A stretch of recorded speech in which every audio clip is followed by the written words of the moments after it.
Inside Sim Racing is sponsored by Butt Kicker. Take your gaming to a new level of realism, immersion, and dynamics with Butt Kicker tactile transducers. Get 10% off of these packages by using the coupon code ISR10 at thebuttkicker.com. Welcome to Inside Sim Racing. I'm Darin and I with my good buddy Sean Cole. And today we have a special report on the SimXperience Stage 5 full motion racing simulator. Sean and I got to travel to just outside of Cleveland, Ohio, right near Canton, Ohio, where Pro Football Hall of Fame exists. The guys at SimXperience invited us to come check out their Stage 5 simulator. So before we get into it, and before you start wondering where we were, we went to Bernie Villers Sr., his house, which was just outside of Canton, and checked out the ultimate man cave. Yeah, ultimate man cave that was really topped off by the Stage 5 simulator. And while we're talking about that, Bernie Sr. is the inspiration behind SimXperience. Yeah, that was a trip. I mean, whenever we get to these things, we talk to the people. How did you get into this? Because funny enough, almost no one in sim racing got into it to do what they're doing.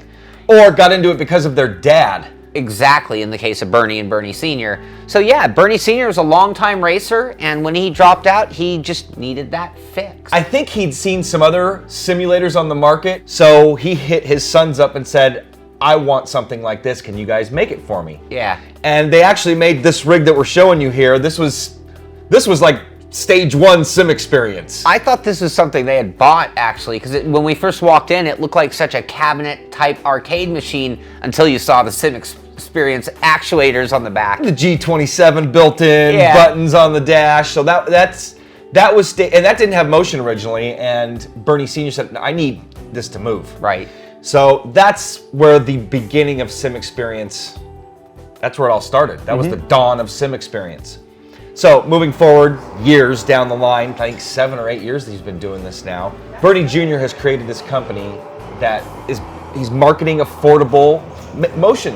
Now we're not talking about the state of the art. Yeah, now the Stage 5 may not be affordable to most at $22,500, but drop down to Stage 4 and you can get almost a full motion setup for $5,000. Yeah, you definitely could have a very, very solid setup with all the bells and whistles of the motion for that kind of money. Yeah, and that's not why we're here, so let's back up a little bit and get to what this particular show is about, and that was about the Stage 5, all the bells and whistles, and what a setup that thing was. Yeah, and like you said, we both said all the bells and whistles. Really, there is no component that you would need at the point that you have the Stage 5. I mean, there's nothing else you'd need. No, it comes with everything. PC, monitors, wheel, pedals, the whole 9 yards. So let's go through a little bit of a lot of the Stage 5. We're going to try to keep this as short as possible. We'll give you as much detail. And again, check out our blog, part 1 of our adventure at SimXperience. I wrote a long piece about the setup for this. So if you may have wondered where that sim was located, again, Bernie Sr.'s house. So let's start with the wheel. The Accu Force wheel. That was one of the big reasons. We're going to do another separate piece on that, or may have already have it out. But one of the reasons we really wanted to check this out was because of all the hype going behind, not hype, but hype that the community has generated, not SimXperience, about this new Accu Force wheel. Well, as soon as anyone out there knows there's a new wheel on the horizon, that's the biggest news in sim racing, and coming from SimXperience, there's even more to expect from them. And, we've seen the picture. I've talked to Bernie for hours and hours and hours about this wheel, and we are dying to try it out and feel it. So, not going to get too much into detail about it, again, because we're going to have a separate piece, but we'll just say that is a prototype. They're going to have a wheel with buttons and paddle shifters and everything, so what you're seeing, and a nice case to go with it, so what you're seeing is just a prototype version of that wheel. Now, let's move on to the seat. The GS4 G seat by Pat Dotson that you've tried. Actually, let's back up a little bit. I was just going to say, we wanted to talk about, you've tried a stage, what was it? Like maybe a stage 2, stage 4, somewhere in that range. I'm not sure. You tried one of the kit versions. Yes. It was Sion Alford's SimXperience Motion Sim, and so I've tried that out, and then I also tried the GS4 G seat on a static rig. Not tied into Sim Commander. I don't think it was tied into Sim Commander. It was pre Sim Commander. That was with Pat Dotson. Yes. So Pat Dotson is the creator of the G seat or the GS4 seat. When Sean originally met him, it was back in at an iRace for Life seminar in Dallas, and he got to try the G seat, got to try the stage, one of the stage kits. But like again, separately. And now when we're talking about SimCommander is the software that drives that the whole Stage 5. Mm-hmm. And not only does it drive the G seat now, or the GS4, it drives the actuators, which, by the way, it's not just the seat actuators. There's a yaw actuator that is underneath. Traction loss. Traction loss is what it's called. Traction loss module. And it's all tied together with SimCommander. Mm-hmm. Not only is SimCommander handling those things, it's also handling SimVibe. Mm-hmm. Mm-hmm. And eventually it's going to also handle that AccuForce wheel. So yeah, SimCommander in itself, and can't forget to mention, SimCommander is also able to make a virtual dash, which we had set up on what they had set up on a fourth monitor. Yeah. But SimCommander Part 4 is going to allow you to put virtual gauges anywhere you want on the screen. Which anyone out there running triple screens has been dying for this forever, because now you're talking, put your tack wherever you want, put your gear indicator anywhere you want. Lap times, all sorts of stuff. So SimCommander in itself is a very powerful piece of software. And again, if you got SimVibe, you may be familiar with it, or if you have one of their motion kits, you may be familiar with it. So there's a little setup on what we got to do. Now let's talk about the Stage 5 simulator. Yeah. And driving it. Yeah, why don't you and start? The experience. Well, I mean, you want to just kind of get into some pros and cons and some of our overall feelings about it? Yeah. I mean, for me, I have a lot of seat time in a lot of different simulators. I mean, not everyone on the market, but a lot of seat time in simulators. And you've driven you've driven like a Star Mazda type car. Yeah, and you've also shifter carts. You also did shifter carts. So you've got a one-up on me as far as that type of driving goes. Yeah, I've done some track time. I've driven the Rotex cart, but nothing like you have. So you've driven at least at a little bit higher level on a track, so you can have something to compare that to. Absolutely, because again, that's what you're looking for in the motion sim, is getting you that much more into that race car feeling. That seat of the pants is what it's called a lot of times, and that's basically what you're feeling in your butt, in your ass. Yeah. You know, how that car is reacting underneath you, and it allows you to react to that. Yeah. Versus just going off of visual or audio cues, force feedback in the wheel, or even SimVibe. You know, having that under the pants or under the seat feel sure adds a lot to it. It does, and depending on the timing and the way it's being delivered can really affect your ability to drive and how you use it as a tool. And I mean, maybe I should start out with one thing, and I almost want to say it to you as a question, but it's like we've talked about sim driver versus sim racer. And something I've always said about motion as a whole for me from what I've tried is that as a sim driver, I love it. It gets me into that feeling of doing everything as a driver. But performance-wise, I'm not gaining times. And as a racer, a sim racer, no way. Because it comes down to tenths of seconds. Yep. Well, this is the first motion sim that I've ever been in that I actually feel like I'm still a sim racer. Like, I can race at my top level because, and I want to talk more about the whole symphony of all the pieces working together, but it's not lifting my heel off the ground. And a lot of simulators, when you start getting the acceleration, jumpiness, it'll lift my foot up and make it hard to be perfect. Or maybe it's making too much abrupt movement and hard for me to be perfect on the wheel. Or just shaking you around overall too much. Yeah. Versus, again, probably one of the bounciest or has the most vibration as far as racing or driving is a go-kart. Yeah. And we've felt those sensations even on a Rotex, and you've done it at a high-level go-kart, and there's no suspension in those things. No, and your eyes are... And the tire wall, the sidewall on the tire is like that big, so there's really no cushion or suspension to stop. And I've done some full motion simulators in the past where I couldn't see straight because there was just too much going. They made it like a roller coaster ride to an extent. Right. Or it wasn't moving fast enough to react to what I was seeing on the screen. Yeah. And I think the big part here is the Stage 5 isn't just a motion sim. It's the seat, it's the wheel, it's the SimVibe, and the motion. And therefore, since they're all working, they're all helping each other out. So instead of, I'll give you an example. I think I have my SimVibe on my static rig a little too charged up. I'm trying to overcompensate for what it can't do.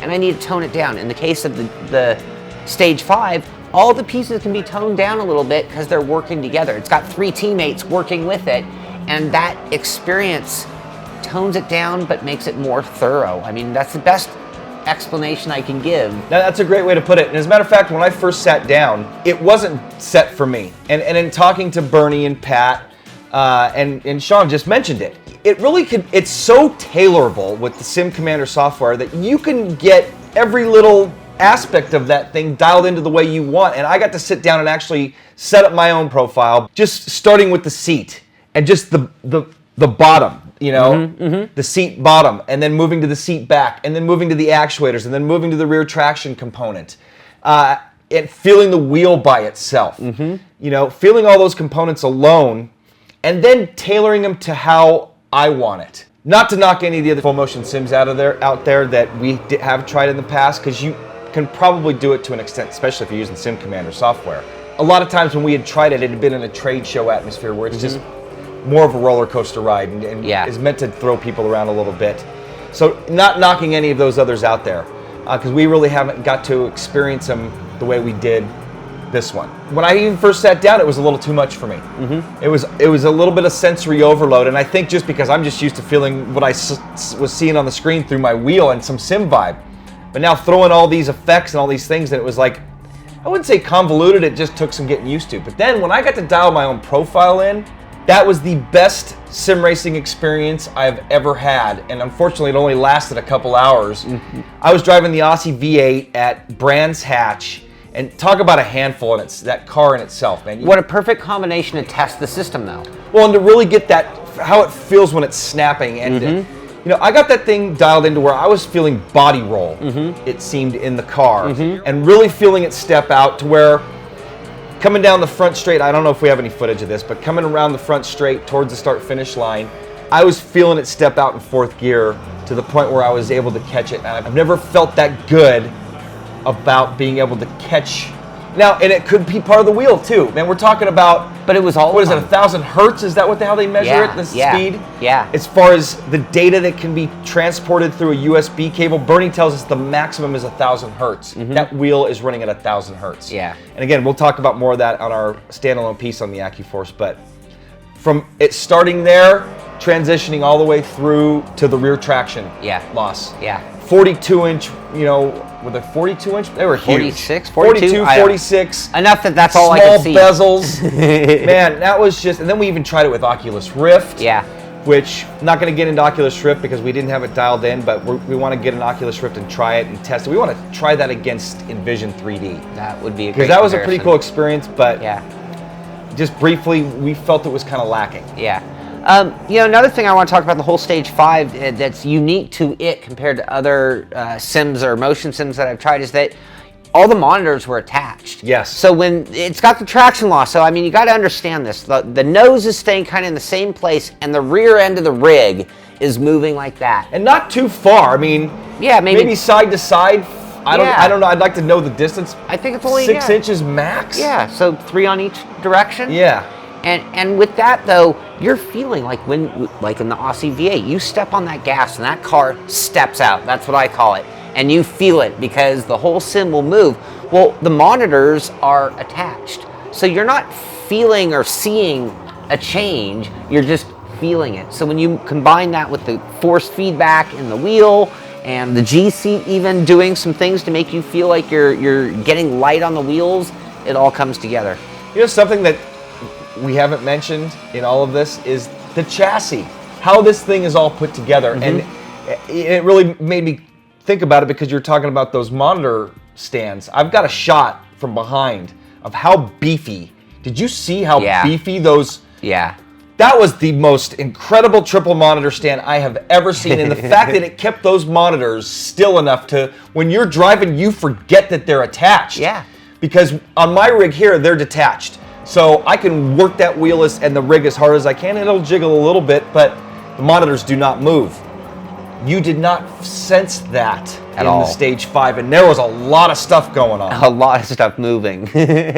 So, what else? I mean, we're getting kind of long here. We should wrap it up, but what else can we say, man? The most incredible, man, I really want that here. I mean, that's really all I can, the best way to put it. I'll tell you something else that was really critical for me. Again, getting back to the whole, all of the components. So this is now talking Stage 5, even comparing it to the Stage 1.